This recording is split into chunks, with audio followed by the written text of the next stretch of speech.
Regulating act 1773। सबसे पहला सवाल, इस एक्ट की जरूरत पड़ी ही क्यों? देखिए, उस वक्त ईस्ट इंडिया कंपनी एक बहुत बहुत बड़े संकट में थी। कंपनी का जो गवर्नेंस था, मतलब शासन चलाने का तरीका, वो पूरी तरह से फेल हो चुका था और इसका असर सीधा उनकी जेब पर पड़ा। कंपनी की हालत इतनी खराब थी कि वो लगभग दिवालिया होने की कगार पर थी। और तो और कंपनी के कर्मचारी भ्रष्टाचार और प्राइवेट ट्रेड में डूबे हुए थे, मतलब पूरी तरह से कंट्रोल से बाहर। तो इन सबको ठीक करने के लिए ब्रिटिश सरकार एक सोल्यूशन लेकर आई, रेगुलेटिंग एक्ट। इसने नियम बदले और एक बिल्कुल नए दौर की शुरुआत की। सबसे बड़ा बदलाव क्या था? बंगाल के गवर्नर को अब बना दिया गया गवर्नर जनरल ऑफ बंगाल, और इस नई पावरफुल पोस्ट पर बैठने वाले पहले व्यक्ति थे लॉर्ड वॉरेन हेस्टिंग्स। पर अब वो अकेले फैसले नहीं ले सकते थे। उनकी मदद के लिए 4 मेंबर्स की एक एग्जीक्यूटिव काउंसिल भी बनाई गई।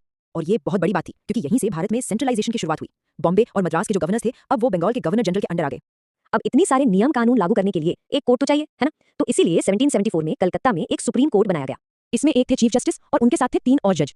और जो भ्रष्टाचार वाली बात थी, उस पर तो सीधा हमला किया गया। कंपनी के लोगों का प्राइवेट ट्रेड करना, रिश्वत लेना, तोहफे लेना, सब पर लगा दी गई पूरी तरह से रोक। तो इन सब का मतलब क्या हुआ? मतलब ये कि इस एक एक्ट ने भारत में कंपनी राज का पूरा नक्शा ही बदल कर रख दिया। ये एक्ट इतना इंपॉर्टेंट क्यों है? 2 वजह हैं। पहली बार ब्रिटिश पार्लियामेंट ने ये माना कि ईस्ट इंडिया कंपनी सिर्फ एक ट्रेडिंग कंपनी नहीं, बल्कि एक पॉलिटिकल और एडमिनिस्ट्रेटिव पावर है। और दूसरा, यहीं से भारत में एक सेंट्रल एडमिनिस्ट्रेशन की बुनियाद रखी गई। तो ये था रेगुलेटिंग एक्ट 1773।